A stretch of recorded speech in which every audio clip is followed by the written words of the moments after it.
Hello everyone, मैं हूं गीतांजलि शुक्ला और स्वागत है आपका दृष्टि बीपीएससी एंड जेपीएससी के weekly current affairs revision series में, जिसमें हम हफ्ते भर की उन महत्वपूर्ण खबरों पर चर्चा करेंगे जो आपकी एग्जाम के लिहाज से, परीक्षा के लिहाज से इंपॉर्टेंट हो सकते हैं। शुरू करते हैं और देखते हैं हमारे पहले प्रश्न को। पहला प्रश्न है, राम जानकी 4 लेन हाईवे बिहार के किस प्रमुख धार्मिक स्थल को अयोध्या से जोड़ेगा? Option A Bodhgaya, option B Punaura Dham Sitamarhi, option C Rajgir, option D Pawapuri. इस प्रश्न का सही जवाब है पुनौरा धाम सीतामढ़ी। दरअसल अयोध्या से लेकर बिहार होते हुए नेपाल यानी एक अंतरराष्ट्रीय सीमा को लेकर एक नया प्रोजेक्ट काम कर रहा है जो नेपाल के किससे जुड़ेगा? जनकपुर से। जो नेपाल के जनकपुर से जुड़ेगा और बीच में ही ये बिहार में सीतामढ़ी को कनेक्ट करने वाला है। किसको? सीतामढ़ी को कनेक्ट करने वाला है। आप जानते हैं अयोध्या यानी भगवान श्री राम की जन्मभूमि, सीतामढ़ी यानी माता सीता की जन्मभूमि, और ये कनेक्ट होगा अंत में कहा? जनकपुर से, नेपाल में। तो इस प्रश्न का सही जवाब क्या है? Option B Punaura Dham Sitamarhi. तो अयोध्या से जनकपुर नेपाल तक बनने वाला राम जानकी 4 लेन हाईवे बिहार के लिए एक बड़ी कनेक्टिविटी और धार्मिक परियोजना माना जा रहा है। एक बहुत ही इंपॉर्टेंट परियोजना के रूप में से देखा जा रहा है बिहार की। इस परियोजना की अनुमानित लागत लगभग 6155 करोड़ बताई जा रही है। 6155 करोड़ रुपए बताई जा रही है, ध्यान रखिएगा।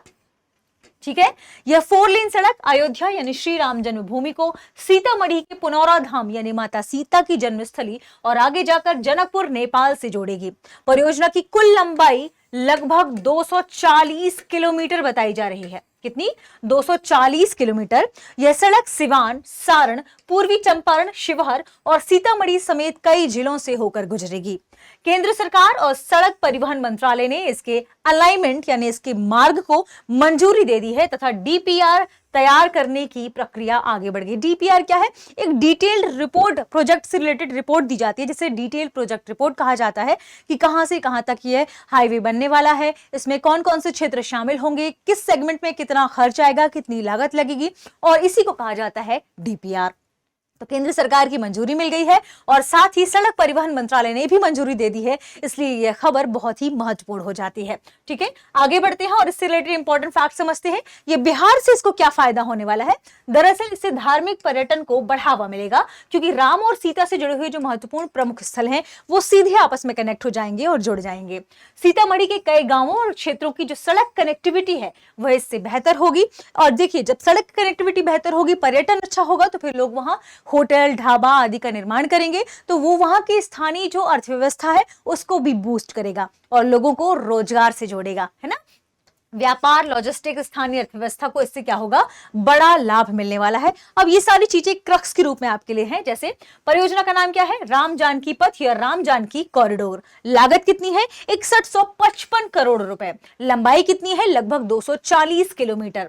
और जोड़ेगा किसे? अयोध्या, सीतामढ़ी और जनकपुर नेपाल को। ठीक है, ये ध्यान रखिएगा। इंपॉर्टेंट क्या है इसका? महत्व क्या है इसका? धार्मिक पर्यटन, कनेक्टिविटी और क्षेत्रीय विकास को ये क्या करेगा?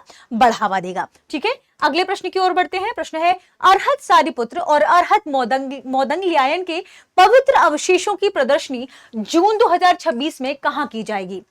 दरअसल अर्हत सारिपुत्र और अर्हत मोदंगलियायन ये दोनों क्या है? ये महात्मा बुद्ध के प्रमुख शिष्यों में से एक है। प्रमुख शिष्यों में से हैं और इनके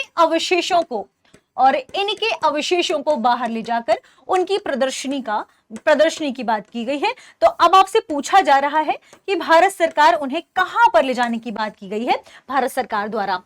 option A Bangkok Thailand, option B Kathmandu Nepal, option C Ulan Bator Mongolia, option D Colombo Sri Lanka. आप सभी जानते हैं भारत का मंगोलिया से बहुत ही अच्छा ऐतिहासिक और धार्मिक संबंध है और इसी लिहाज से मंगोलिया की राजधानी उलान बटार में अर्हत सारिपुत्र और अर्हत मोदंगलायन की पवित्र अवशेषों की प्रदर्शनी आयोजित होगी। कहां पर? उलान बटार, मंगोलिया में। हालांकि प्रदर्शनी शुरू हो चुकी है, ध्यान रखिएगा, क्योंकि यह इसका आयोजन कब से हुआ है? 1 जून से, और यह 10 जून तक होने वाला है तथा मंगोलिया की राजधानी उलान बटार के भी गंडेन मठ में यह आयोजित होगा। ध्यान रखिएगा, इसमें कौन कौन पार्टिसिपेट कर रहा है, तो भारत का जो संस्कृति मंत्रालय है, यानी भारत सरकार के संस्कृति मंत्रालय, इंटरनेशनल बौद्ध कन्फेडरेशन जिसे आईबीसी कहा जाता है, इंटरनेशनल बौद्ध कन्फेडरेशन, और नेशनल म्यूजियम नई दिल्ली के सहयोग से इस प्रदर्शनी का आयोजन होगा। इसमें भगवान बुद्ध के 2 प्रमुख शिष्यों अरहत सारिपुत्र और अरहत मोदंगल्यायन के पवित्र अवशेषों की प्रदर्शनी का आयोजन किया जाएगा। यह प्रदर्शनी भारत और मंगोलिया के बीच गहरे सांस्कृतिक, धार्मिक और आध्यात्मिक संबंधों का प्रतीक है। इससे पहले भी वर्ष 2022 में भगवान बुद्ध के कपिल वस्तु से जुड़े हुए 4 पवित्र अवशेषों की प्रदर्शनी आयोजित की गई थी। आप कह सकते हैं कि इन्हें मंगोलिया भेजा गया था। अब बात कर लेते हैं इसी के संदर्भ में। दरअसल भारतीय प्रधानमंत्री नरेंद्र मोदी ने 2025 में मंगोलिया के राष्ट्रपति खुरेल सुखऊखना की भारत यात्रा के दौरान इन अवशेषों को मंगोलिया भेजने की घोषणा की थी और यह उसी का परिणाम है। उन्होंने भारत और मंगोलिया को स्पिरिचुअल सिबलिंग कहा, यानी ये दोनों धार्मिक रूप से क्या है, भाई बहन है। स्पिरिचुअल सिबलिंग बताया इन्होंने, ठीक है। बौद्ध परंपरा में सारिपुत्र को उनकी गहन बुद्धिमत्ता, अब देखिए दोनों शिष्यों की अपनी अलग विशेषताएं हैं। जैसे अगर हम बात करें उनके शिष्य सारिपुत्र के बारे में, तो वो अपनी गहन बुद्धिमत्ता और विश्लेषणात्मक ज्ञान के लिए फेमस थे। और वही बात करें मोदंगल्यायन को, तो ये उनकी आध्यात्मिक शक्तियों और साधना के लिए प्रसिद्ध थे। ध्यान रखिएगा, ये दोनों देश की जो बौद्ध धम्म नीति है, ये उसके लिए महत्वपूर्ण हो जाता है।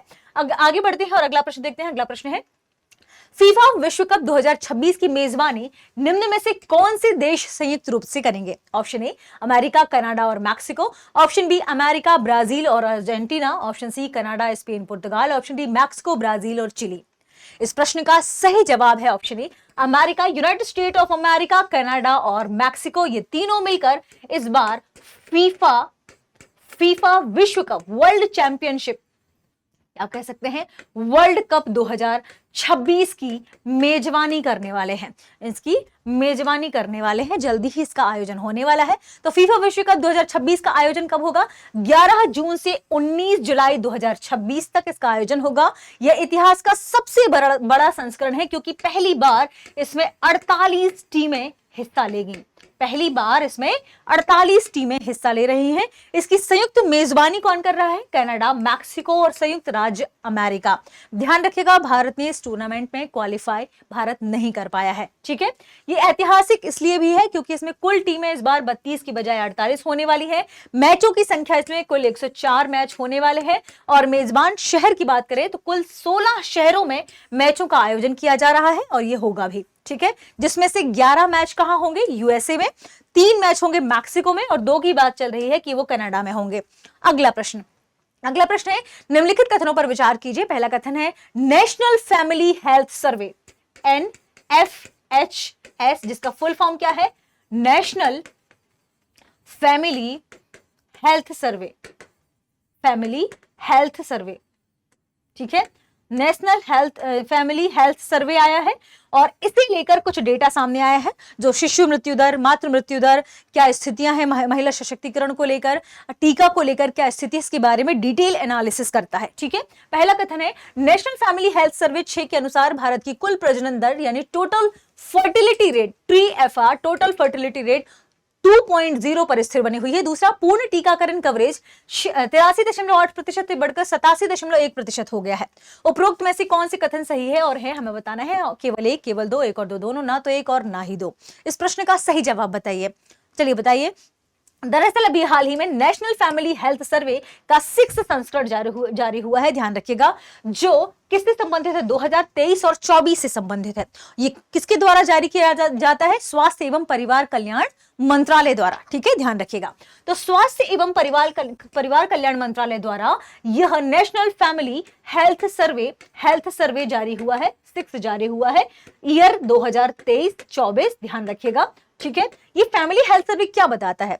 ये भारत ने इसमें ये बताया गया कि भारत ने मातृ एवं शिशु स्वास्थ्य, पोषण, टीकाकरण, परिवार नियोजन, महिला सशक्तिकरण और वित्तीय समावेशन के क्षेत्र में उल्लेखनीय प्रगति की है।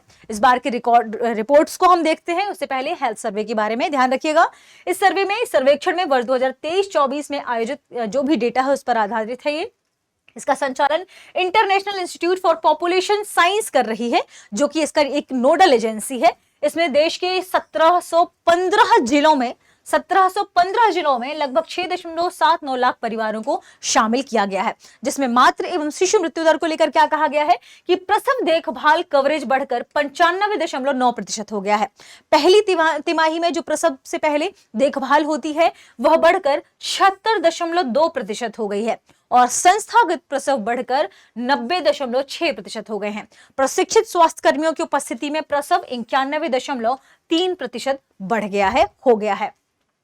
मातृ पोषण क्या कह रहा है कि 100 दिन से या उससे अधिक समय तक जो आयरन फॉलिक एसिड है, यानी ये दवाइयां या गोलियां लेने वाली जो महिलाएं हैं उनका प्रतिशत 54.9% हो गया है। ध्यान रखिएगा, 100 दिन या उससे अधिक समय, और 180 दिन या उससे अधिक समय तक जो आयरन फॉलिक एसिड है लेने वाली जो महिलाएं, सेवन करने वाली महिलाएं, उनका अनुपात 37.8% तक पहुंच गया है, जो अपने आप में अच्छी खबर बताई जा रही है। प्रजनन दर, परिवार नियोजन की बात कर लेते हैं तो भारत की कुल प्रजनन दर, टोटल फर्टिलिटी रेट 2 हो गई है, 2 पर स्थिर हो गई है, ठीक है। और गर्भ निरोधक का जो उपयोग है वो बढ़कर 69.1% हो गया है, यानी लोग इसका अभी उपयोग करने लगे हैं। बाल टीकाकरण की बात करें तो पूर्ण टीकाकरण कवरेज बढ़कर 87.1% हो गया है। 96% से अधिक बच्चों को कम से कम एक टीका मिल गया है। 95.6% बच्चों को सरकारी स्वास्थ्य संस्थाओं के माध्यम से टीके लगाए गए हैं। रोटा वायरस टीकाकरण कवरेज 85.4% हो गया है। तो ध्यान रखिए, डेटा इंपॉर्टेंट है, पूछा जा सकता है कि रोटा वायरस टीकाकरण कवरेज कितना हो गया है, 85.4% तक पहुंच गया है। खसरा युक्त टीके की दूसरी खुराक का कवरेज 71.8%, ठीक है।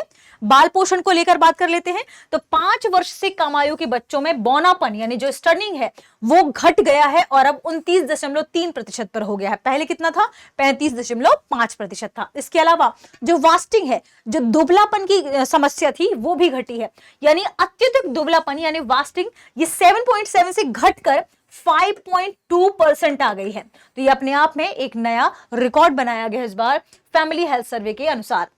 अगर आप करना चाहते हैं करंट अफेयर्स की तैयारी तो आपके लिए सबसे अच्छा विकल्प है बीपीएससी और जेपीएससी के लिए बिहार व झारखंड करंट अफेयर की मैगजीन, जो कि मंथली आती है और इसके हर महीने अगले संस्करण आते हैं। अब सवाल है कहां से खरीद सकते हैं, तो 8750187501 पर कॉल कर सकते हैं या फिर आप डाउनलोड करें दृष्टि लर्निंग ऐप। दृष्टि लर्निंग ऐप डाउनलोड करेंगे और जैसे ही आप पीसीएस सेक्शन में जाएंगे, पीसीएस में भी आप बीपीएससी सेक्शन में जाएंगे तो फिर आप वहां से इस मैगजीन के बारे में डिटेल से प्राप्त कर पाएंगे। मैगजीन कितने की मिलती है, कहां है, वो सारा डिटेल आपको मिलेगा दृष्टि लर्निंग ऐप पर। ध्यान रखिएगा, मैगजीन का हिंदी और इंग्लिश दोनों संस्करण मौजूद है, हिंदी और इंग्लिश दोनों संस्करण मौजूद है, ठीक है। आगे बढ़ते हैं और अगला प्रश्न देखते हैं। अगला प्रश्न है अंतरराष्ट्रीय योग दिवस 2026 की थीम क्या है। ऑप्शन ए योग फॉर पीस, ऑप्शन बी योग फॉर ह्यूमैनिटी, ऑप्शन सी स्वस्थ वृद्धावस्था के लिए योग, ऑप्शन डी एक पृथ्वी एक स्वास्थ्य। आप सभी जानते हैं कि 21 जून को अंतरराष्ट्रीय स्वास्थ्य योग दिवस मनाया जाता है। 21 जून को क्या मनाया जाता है, अंतरराष्ट्रीय योग दिवस। पहली बार कब मनाया गया था, 2015 में। ये इस बार कौन सा संस्करण है, इसका जवाब आपको कमेंट सेक्शन में देना है, ठीक है। अब मैंने चूंकि बता दिया 2015 में पहली बार मनाया गया था, तो कौन सा संस्करण है इस बार 2026 में, कमेंट सेक्शन में बताइएगा। इस प्रश्न का सही जवाब क्या है, योग जो अंतरराष्ट्रीय योग दिवस है 2026 में जो मनाया जाने वाला है, उसकी थीम रखी गई है वृद्धावस्था के लिए योग। यानी आप अभी से योग करना शुरू करें ताकि जो आपकी वृद्धावस्था हो वो स्ट्रॉन्ग हो, अच्छी हो, बॉडी में लचीलापन हो और आप स्वस्थ जीवन जी पाएं। इस बार इसकी थीम है, जो आपने सुना होगा ना कि बाबू मोशाय जिंदगी लंबी होनी चाहिए टाइप, तो उसे ध्यान रखिएगा कि इस बार थीम क्या रखी गई है, स्वस्थ वृद्धावस्था के लिए योग। यानी जीवन केवल लंबा नहीं होना चाहिए, वह स्वस्थ भी होना चाहिए, कुशल भी होना चाहिए, इस बार कहा गया है इसे लेकर। तो अंतरराष्ट्रीय योग दिवस 2026 इसकी थीम स्वस्थ वृद्धावस्था के लिए योग रखी गई है। यह 12वां अंतरराष्ट्रीय योग दिवस होने वाला है जो 21 जून 2026 को मनाया जाएगा। इसकी थीम है स्वस्थ वृद्धावस्था के लिए योग, यानी योगा फॉर हेल्दी एजिंग। यह थीम शारीरिक, मानसिक और भावनात्मक स्वास्थ्य के लिए योग के महत्व को रेखांकित करती है। यानी यह नहीं कहती कि उम्र केवल लंबी हो, बल्कि कहती है कि यह स्वस्थ और सक्रिय जीवन भी हमारा होना चाहिए। चाहिए। योग के क्या फायदे हैं? यह शरीर की लचक और संतुलन बनाए रखता है, मानसिक तनाव और चिंता को कम करता है, श्वसन क्षमता में सुधार करता है, भावनात्मक दृढ़ता और आत्मनिर्भरता बढ़ाता है और बुजुर्गों की जो जीवन गुणवत्ता है उसको बेहतर करता है। बुजुर्गों से याद आया कि जो बुजुर्ग हैं उनसे संबंधित अर्थव्यवस्था को क्या कहते हैं? ध्यान रखिएगा, बुजुर्गों से जुड़ी हुई अर्थव्यवस्था को सिल्वर इकोनॉमी कहा जाता है। क्या कहा जाता है? Silver economy. तो इसके बारे में भी जानते हैं। बुजुर्गों की आवश्यकताओं से जुड़ी अर्थव्यवस्था को सिल्वर इकोनॉमी कहा जाता है। भारत में इसका आकार लगभग 73,000 करोड़ रुपए है। यानी बुजुर्गों से जुड़ी हुई जो अर्थव्यवस्था है वह भारत में 73,000 करोड़ रुपए तक है। इसमें स्वास्थ्य सेवाएं, पुनर्वास, डिजिटल हेल्थ, सहायक जीवन शैली और वृद्ध देखभाल सेवाएं शामिल की गई हैं। ये ध्यान रखिएगा, योग को लेकर अन्य कई पहलें भी हुई हैं, जैसे आयुष मंत्रालय ने इससे संबंधित कुछ पहलें की हैं। पहली पहल है 10 योगासन प्रोटोकॉल, जिसमें गैर संचारी रोगों और विशेष समूहों के लिए वैज्ञानिक आधार तैयार किए गए हैं कि आपको ये 10 प्रोटोकॉल रखने हैं योग को लेकर। दूसरा है योग 365, यानी वर्ष भर योग को कैसे करना है, वर्ष भर योग को जीवन शैली का हिस्सा बनाने के लिए योग 365 शुरू किया गया है। अगला है योग समावेश, जिसमें बुजुर्ग, बच्चे सबको शामिल करने की बात की गई है, यानी बुजुर्गों, दिव्यांगों, वंचित वर्गों, इन सब तक योग को पहुंचाना एक कार्यक्रम के रूप में से शामिल किया गया है, जिसे कहा गया है क्या? योग समावेश। और अगला है जो कि हो सकता है पूछा भी जाए आपसे, सेज। ये सेज क्या है? सेज का मतलब है senior ageing growth engine. Senior ageing growth engine यानी वृद्ध देखभाल क्षेत्र में नवाचार को बढ़ावा देने के लिए, डिजिटल तकनीक को बढ़ावा देने के लिए सेज को शुरू किया गया है। तो वृद्धजन देखभाल क्षेत्र में नवाचार और स्टार्टअप को बढ़ावा देना, जो कि विभिन्न देशों में चल भी रहा है। वृद्धावस्था में उनकी देखभाल के लिए खास तरीके से स्टार्टअप काम कर रहे हैं। भारत भी इस पर काम करने वाला है। अगला है स्वस्थ वृद्धावस्था के लिए योग, जो कि थीम इस बार की रखी गई है, ताकि हम समग्र स्वास्थ्य दृष्टिकोण को अपना पाएं, बल्कि स्वस्थ रहें, सक्रिय रहें और एक्टिव रहें अपने वृद्धावस्था तक। इसी को ध्यान में रखकर ये इस बार की थीम रखी गई है। अगला प्रश्न है, म्यांमार के संबंध में निम्नलिखित में से कौन सा कथन सही है? ऑप्शन ए, यह भारत से भूमि सीमा साझा करने वाला दूसरा आसियान देश है। दूसरा, यह भारत से भूमि सीमा साझा करने वाला एकमात्र आसियान देश है। यह सार्क का सदस्य देश है। यह बिम्स्टेक का सदस्य नहीं है। बताइए। म्यांमार के संबंध में यह बात ध्यान रखिएगा कि यह भारत से सीमा साझा करने वाला एकमात्र आसियान देश है। इसे आसियान देशों का गेटवे भी कहा जाता है, यानी भारत के लिए यह एक प्रवेश द्वार है। क्या? आसियान देशों का। तो इसलिए ध्यान रखिएगा, यह भारत से भूमि सीमा साझा करने वाला एकमात्र आसियान देश है। अब सवाल यह है कि आसियान क्या है? आसियान क्या है? आपको ये कमेंट सेक्शन में बताना है। ध्यान रखें, म्यांमार भारत की नेबरहुड फर्स्ट, एक्ट ईस्ट और आप जानते हैं कि महासागर नीतियों का एक महत्वपूर्ण अंग है, एक महत्वपूर्ण हिस्सा है।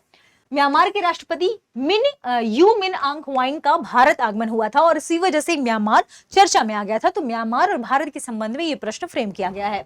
दोनों देशों के बीच सदियों पुरानी सांस्कृतिक, सभ्यतागत और आध्यात्मिक संबंध है, जिन पर दोनों देशों ने जोर भी दिया। मुख्य बिंदुओं को यहाँ हम शामिल करते हैं। भारत और म्यांमार के बीच गहरे ऐतिहासिक, बौद्ध और सांस्कृतिक संबंध है। म्यांमार आप जानते ही हैं, हम इसे पहले वर्मा के नाम से जानते थे, है ना, और भारत के साथ यह इसकी सीमा साझा करता है। कौन से? नॉर्थ ईस्ट देश जो हमारे राज्य उनके साथ।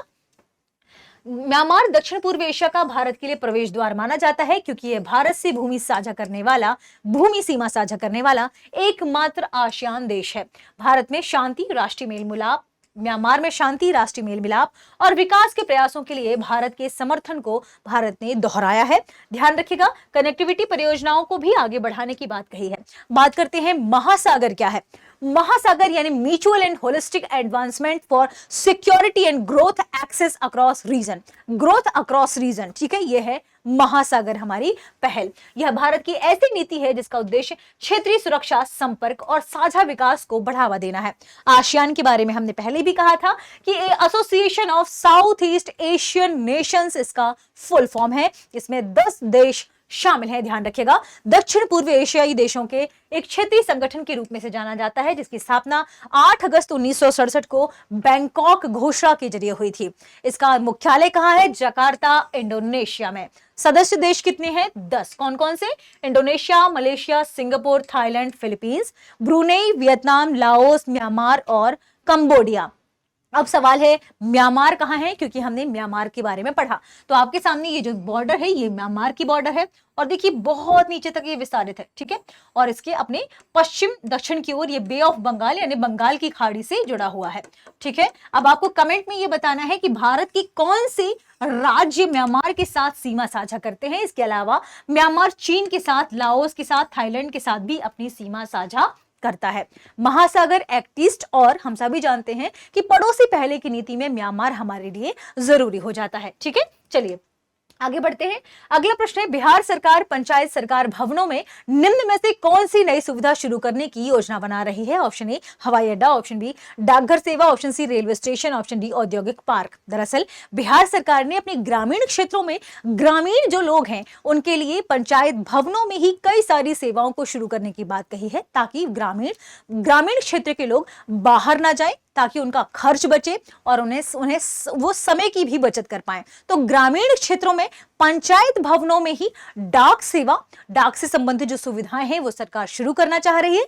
इसके अलावा आधार नामांकन और आधार को अपडेट करने की सेवाएं भी वह शुरू करना चाह रही है, और कई डिजिटल सेवाओं के साथ साथ पुस्तकालय यानी लाइब्रेरी को भी सरकार कहां पर, पंचायत भवन के स्तर पर ही बनाना चाह रही है, ताकि वे जो बच्चे जो शिक्षा ग्रहण करना चाहते हैं, स्कूली शिक्षा, तो उनसे संबंधित किताबें उन्हें उन पुस्तकालय में मिल जाए, और वे युवा जो प्रतियोगी परीक्षाओं की तैयारी कर रहे हैं उनके लिए भी आवश्यक सामग्री उस पुस्तकालय में सुनिश्चित हो पाए। तो इन सभी मामलों को ध्यान में रखते हुए सरकार ने क्या, सबसे पहले ध्यान रखिएगा, पंचायत भवनों में डाकघर, पंचायत भवनों में डाकघर सेवा यानी पोस्ट ऑफिस संबंधित सेवा, पोस्टल सेवा सर्विस देने की बात बिहार सरकार ने कही है, ठीक है। तो सरकार का यही मुख्य मकसद भी है। तो बिहार सरकार ग्रामीण क्षेत्रों में सरकारी सेवाओं को एक ही जगह उपलब्ध कराने के लिए पंचायत सरकार भवनों को बहुउद्देशीय सेवा केंद्र के रूप में विकसित कर रही है। अब इन भवनों में केवल पंचायत कार्यालय ही नहीं बल्कि कई महत्वपूर्ण सुविधाएं भी उपलब्ध होंगी। जैसे पहला होगा पोस्ट ऑफिस सुविधाएं।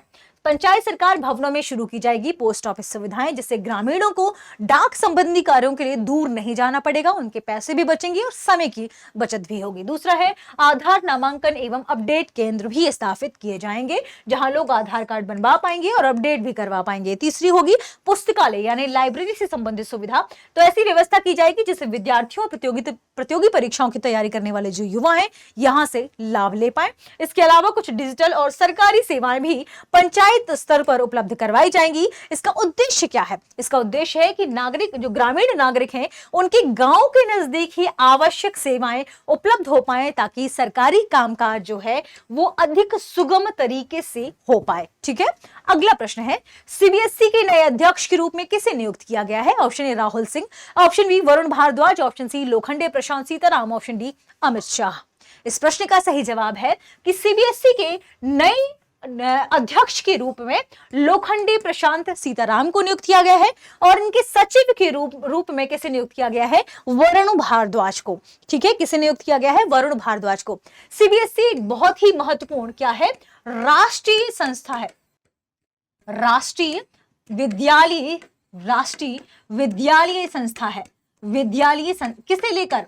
विद्यालयों के कामकाज से संबंधित जो मामले हैं, पाठ्यक्रम से संबंधित मामले हैं, परीक्षाओं के संचालन से संबंधित मामले हैं, वह कौन देखता है? सीबीएसई देखती है। ये आपको ध्यान रखना है। न्यू एजुकेशन पॉलिसी के हिसाब से पाठ्यक्रम तैयार किया गया है, नहीं, ये सब कौन देखता है? सीबीएसई देखता है। इसके अलावा 10th और 12th की जो बोर्ड परीक्षाएं हैं उसे भी कौन संचालित करता है? उसे भी सीबीएसई संचालित करता है, और इसे लेकर जो पाठ्यक्रम तैयार किया गया है वो भी कौन देखता है? सीबीएसई देखता है, ठीक है। तो केंद्र सरकार ने वरिष्ठ आईएएस अधिकारी लोखंडे प्रशांत सीताराम को केंद्रीय माध्यमिक शिक्षा बोर्ड का नया अध्यक्ष नियुक्त किया है। उन्होंने राहुल सिंह का स्थान लिया है।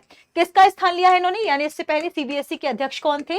राहुल सिंह। उनका स्थान किसने लिया है? लोखंडे प्रशांत सीताराम ने, यानी ये अब वर्तमान अध्यक्ष बन गए हैं। अब ये ध्यान रखिएगा, ये 2001 के बैच के कैडर के ऑगमुट कैडर के आईएएस अधिकारी थे, नियुक्ति से पहले वे गृह मंत्रालय में अतिरिक्त सचिव यानी एडिशनल सेक्रेटरी के पद पर उन्होंने काम किया है। पुणे विश्वविद्यालय से उन्होंने मैकेनिकल इंजीनियरिंग तथा NITIE मुंबई से उन्होंने अपनी पढ़ाई की है, औद्योगिक इंजीनियरिंग कंप्लीट की है। इसके अलावा यह भी ध्यान रखिएगा कि सरकार ने वरुण भारद्वाज को CBSE का नया सचिव नियुक्त किया है, तो यह भी आपको नोट करना है। समझते हैं CBSE के बारे में। CBSE यानी central board of secondary education, जो भारत का एक राष्ट्रीय स्तर का विद्यालय शिक्षा बोर्ड है, जो स्कूलों की मान्यता, पाठ्यक्रम, परीक्षा और मूल्यांकन प्रणाली का संचालन करता है। यह शिक्षा मंत्रालय भारत सरकार के अंतर्गत के अधीन काम करता है। इसकी स्थापना हुई थी 1929 में। कब? 1929 में। लेकिन जब 1929 की बात की जाती है तो दरअसल इससे पहले किसी और नाम से जाना जाता था। क्या नाम था उसका? Board of high school and intermediate education Rajputana. ठीक है, इसका नाम बदलकर बाद में इसका पुनर्गठन किया गया और इसे central board of secondary education यानी CBSE नाम दिया गया। इसका मुख्यालय कहाँ है? नई दिल्ली में। आगे बढ़ते हैं, अगला प्रश्न देखते हैं। अगला प्रश्न है, मिशन स्नेह जोरी किस उत्पाद के विकास से संबंधित है? ऑप्शन ए रेशम, ऑप्शन बी तसर रेशम, ऑप्शन सी मूंगा रेशम, ऑप्शन डी कपास। दरअसल मिशन स्नेह जोरी जो है वह मूंगा रेशम से संबंधित है, मूंगा रेशम के प्रोडक्शन से संबंधित है। जो भारत सरकार है, भारत सरकार के बारे में ध्यान रखिएगा कि वो चाहती है कि जो मूंगा रेशम है ये कैसा है? ये ना सुनहरा रेशम है, सुनहरा सुंदर एकमात्र ऐसा रेशम है जो प्राकृतिक रूप से सुनहरे रंग का पाया जाता है और यह भारत में असम में पाया जाता है। और सरकार चाहती है किसी इंटरनेशनल लेवल पर हम एक लग्जरी ब्रांड के रूप में प्रमोट करें और इसीलिए एक नया मिशन शुरू किया जा रहा है, मिशन सुनहरी, ताकि असम के सुनहरे रेशम के प्रोडक्शन उत्पादन को बढ़ावा दिया जा सके और इसे अंतरराष्ट्रीय स्तर पर एक लग्जरी ब्रांड के रूप में प्रेजेंट किया जा सके। तो जो केंद्रीय पूर्वोत्तर क्षेत्र विकास मंत्री हैं ज्योतिरादित्य M सिंधिया, वो असम के प्रसिद्ध मूंगा रेशम के विकास के लिए इन्होंने मिशन स्नेह जोरी का शुभारंभ किया। इसका उद्देश्य है असम के पारंपरिक मूंगा रेशम उद्योग को वैश्विक स्तर पर एक लग्जरी ब्रांड के रूप में प्रमोट करना।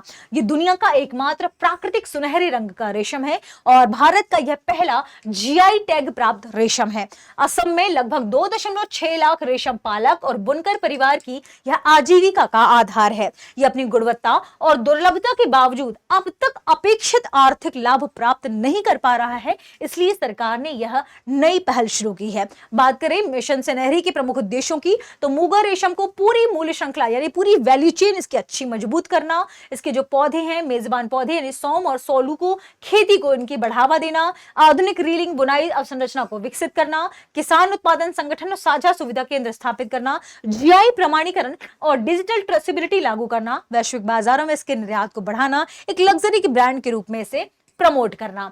3 वर्षों में इसमें लगभग 396 से 411 करोड़ रुपए का निवेश करने की बात कही गई है। 396 से 411 करोड़ रुपए के निवेश की बात है।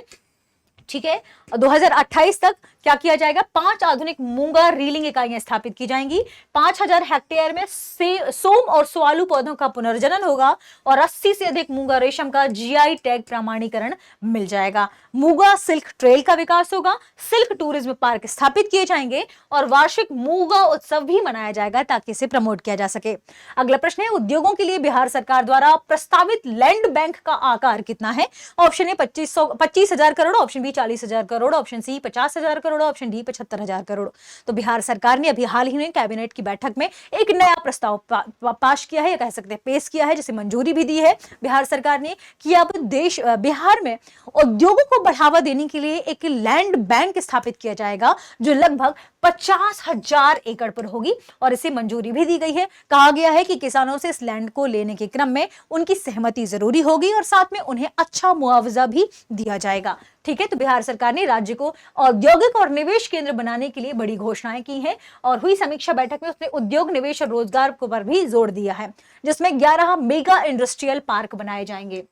ठीक है, तो 11 बड़े औद्योगिक पार्क विकसित किए जाएंगे ताकि नई फैक्ट्रियां, उद्योग स्थापित किया जाए। इसके अलावा सभी 38 जिलों में फूड पार्क बनाए जाएंगे ताकि जो खाद्य प्रसंस्करण उद्योग है उसे बढ़ावा दिया जा सके और बिहार के हर जिले में फूड पार्क का निर्माण किया जा सके ताकि कृषि उत्पादों की प्रोसेसिंग बढ़े, उसकी बढ़ोतरी हो और किसानों को बेहतर बाजार मिले। इसके अलावा 50,000 एकड़ का लैंड बैंक तैयार किया जाएगा ताकि उद्योगों को आसानी से जमीन उपलब्ध कराने के लिए 50,000 जो भूमि का हमारे पास बैंक है वो उपलब्ध रहे।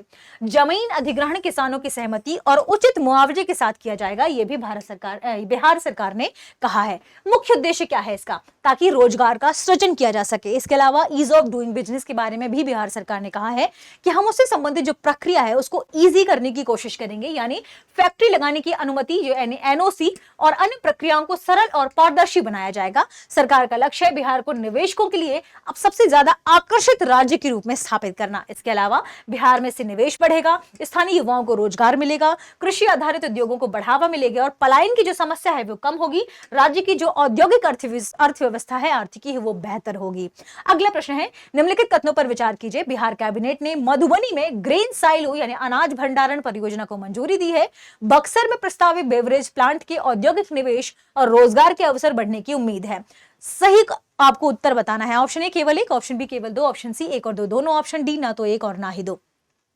दोनों ही कथन दरअसल सही है। दरअसल बिहार सरकार की जो कैबिनेट मीटिंग हुई थी उसमें कहा गया है कि मधुबनी में ग्रेन साइलो यानी अनाज भंडारण परियोजना बनाई जाएगी। और यह भी कहा गया कि बक्सर में क्या है कि आप जानते हैं कि वहां पर पेप्सी से संबंधित फैक्ट्री को निर्माण की बात की गई थी। तो कहा गया है कि बेवरेज प्लांट यानी जो पेय पदार्थ हैं, पेय पदार्थों से संबंधित वहां पर प्लांट बनाए जाएंगे, औद्योगिक निवेश जिससे बढ़ेगा और रोजगार के अवसर मिलेंगे, क्योंकि स्थानीय स्तर पर उसकी पैकेजिंग होगी, उसका निर्माण हो गया तो जो वहां लोग निवास पहले से रहे हैं, वो काम कर रहे हैं, उनको ही रोजगार मिलेगा। इससे क्या होगा, जो रोजगार है उसके अवसर सृजित होंगे। तो यहाँ दोनों ही स्टेटमेंट क्या हो जाएंगे, सही। आइए इसे विस्तार से समझते हैं। बिहार सरकार की कैबिनेट बैठक में राज्य में औद्योगिक निवेश बढ़ाने और रोजगार सृजन के लिए कई महत्वपूर्ण परियोजनाओं को मंजूरी मिली, जिसमें से विशेष रूप से कौन सी है, मधुबनी में ग्रेन साइलो यानी अनाज भंडारण केंद्र स्थापित होगा और बक्सर में पेय पदार्थ यानी बेवरेज प्लांट शामिल है। अब इसके फायदे क्या हैं?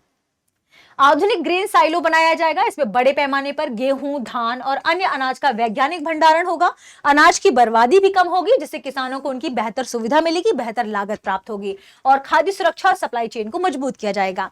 बक्सर में जो बेवरेज प्लांट बन रहा है उससे क्या फायदा होगा, तो बक्सर में बड़े निवेश के साथ पेय पदार्थ की जो इकाइयां हैं वो स्थापित की जाएंगी। इस प्रकार की परियोजनाओं से स्थानीय स्तर पर रोजगार के अवसर बढ़ेंगे, परिवहन, पैकेजिंग और अन्य सहायक उद्योगों को भी इससे लाभ मिलेगा। बक्सर पहले से ही बड़े औद्योगिक निवेश का केंद्र बन रहा है, जहां कोल्ड ड्रिंक बॉटलिंग जैसी परियोजनाएं शुरू की गई हैं। कोल्ड ड्रिंक बॉटलिंग थी, माफ कीजिएगा, पेप्सी बोल दिया था मैंने, ठीक है। तो ये था हमारा प्रश्न सही जवाब। आगे बढ़ते हैं। खगड़िया पूर्णिया हाईवे परियोजना की कुल लंबाई कितनी है? Option A 123.529 kilometre, option B 133.529 kilometre, option C 143.529 kilometre, option D 153.529 kilometre. आपके रिवीजन के पर्पज से ही ये पूरा सेशन लाया गया है। और ध्यान रखिएगा, आपको अगर मंथली रिवीजन चाहिए तो आपको कहां से जाना पड़ेगा, दृष्टि लर्निंग ऐप से, जो बीपीएससी एंड जेपीएससी की जो मंथली मैगजीन आती है, आपको वो लेनी होगी। ये ध्यान रखिएगा। कहां से ले सकते हैं आप? ले सकते हैं आप दृष्टि लर्निंग ऐप से, या फिर आप दृष्टि लर्निंग ऐप में या तो बीपीएससी सेक्शन में जाकर ये ले सकते हैं, जेपीएससी सेक्शन में जाकर, या फिर ध्यान रखिएगा कॉल कर सकते हैं 87501 पर, ठीक है। इस प्रश्न का सही जवाब क्या है? 143.529 किलोमीटर। दरअसल केंद्र सरकार की आर्थिक मामलों की मंत्रिमंडलीय समिति ने बिहार में खगड़िया से पूर्णिया तक राष्ट्रीय राजमार्ग 31 और राष्ट्रीय राजमार्ग 231 को इसे जोड़ने की बात कही है, इसके विस्तार की बात कही है कि इसमें 4 लेन सड़क अपग्रेड की मंजूरी दी गई है। और इसकी परियोजना की जो कुल लागत है वो लगभग 3936.05 करोड़ बताई गई है। अब ये खगड़िया को कैसे कनेक्ट करेगा? खगड़िया को पूर्णिया से कनेक्ट करेगा, यानी पूर्वी जो बिहार है उससे कनेक्ट होगा खगड़िया, ठीक है। तो यह मार्ग खगड़िया, भागलपुर, कटिहार और पूर्णिया जिलों से होकर गुजरेगा। यह परियोजना बीओटी यानी बिल्ड, ऑपरेट और ट्रांसफर टोल मॉडल के अंतर्गत बनाई जाएगी। ये बीओटी क्या है? बीओटी दरअसल पीपीपी मॉडल का ही एक हिस्सा है। पीपी यानी पब्लिक प्राइवेट और पार्टनरशिप यानी सार्वजनिक निजी भागीदारी, जिसमें बीओटी मॉडल होता क्या है? बीओटी मॉडल यानी एक निजी कंपनी होगी जो कॉन्ट्रैक्ट लेगी कि इतने दिनों में हम इस हाईवे को 4 लेन हाईवे को बनाएंगे। फिर वो सबसे पहले 4 लेन हाईवे को बनाएगी यानी बिल्ड करेगी, फिर उसे संचालित करेगी यानी ऑपरेट करेगी, और ऑपरेट करने की एक निश्चित कार्यावधि होगी। और उस ऑपरेट करने के दौरान वो टोल के माध्यम से टोल के माध्यम से जितनी उसकी लागत लगी है उस लागत को और वो उससे कितना लाभ लेना चाहता है उस लाभ को वसूलेगा और फिर उस पूरे जो हाईवे है उसे ट्रांसफर कर देगा किसी सरकार को, और इसे ही कहते हैं बीओटी टोल मॉडल यानी बिल्ड ऑपरेट ट्रांसफर मॉडल। ठीक है, तो ये पीपीपी पब्लिक प्राइवेट पार्टनरशिप का ही एक प्रकार है। Build operate transfer toll model पर यह बनाई जाएगी। पूर्णिया शहर के लिए 6.729 किलोमीटर का एक ग्रीन फील्ड अलग से बाईपास बनाया जाएगा। ग्रीन फील्ड बाईपास का मतलब है कि इसमें पुरानी सड़क को सुधारा नहीं जाएगा बल्कि एक नई सड़क बनाई जाएगी। तो कितनी? 6.729 किलोमीटर पूर्णिया के लिए स्पेशली बनाई जाएगी ताकि पूर्णिया को जो जाम की समस्या है उसे कम किया जा सके। यात्रा का समय घटकर 2 घंटे रह जाएगा। सड़क सुरक्षा में सुधार होगा क्योंकि वहां पर भौगोलिक स्थितियां अच्छी नहीं है सड़कों की, तो जब सुधर जाएगी तो यहाँ पर जो सड़कों से संबंधित मौतें हो रही हैं, दुर्घटनाएं हो रही हैं, वो भी कम हो जाएंगी और ईंधन की बचत होगी। वाहन संचालन लागत में कमी आएगी। बिहार के पूर्वी हिस्से में व्यापार, उद्योग आदि सुनिश्चित हो पाएगा। तो ये था हमारा आज का पूरा सेशन। मिलते हैं अगले वीकली करंट अफेयर के सेशन में कुछ खास खबरों के साथ। आप हमारे साथ जुड़ते रहिए सुबह 9 बजे लाइव सेशन में, जिसमें हम बीपीएससी करंट अपडेट को शामिल करते हैं। साथ में ध्यान रखें हम 72वीं बीपीएससी को ध्यान में रखते हुए एक सेशन भी शुरू कर रहे हैं, सीरीज भी लेके आ चुके हैं जिसका नाम है संकल्प 72, और इसमें बिहार स्पेशल के साथ साथ आपके जो भी इंपॉर्टेंट सेगमेंट है वो सब डिस्कस किए जाएंगे। बिहार स्पेशल का तीसरा वीडियो बिहार का संपूर्ण भूगोल आ चुका है, आप उस वीडियो में जाकर देख सकते हैं। मिलते हैं अगले सेशन में, शुक्रिया। अब एग्जाम की तैयारी को और बेहतर करने के लिए हमारे चैनल को लाइक, शेयर और सब्सक्राइब करना ना भूलें।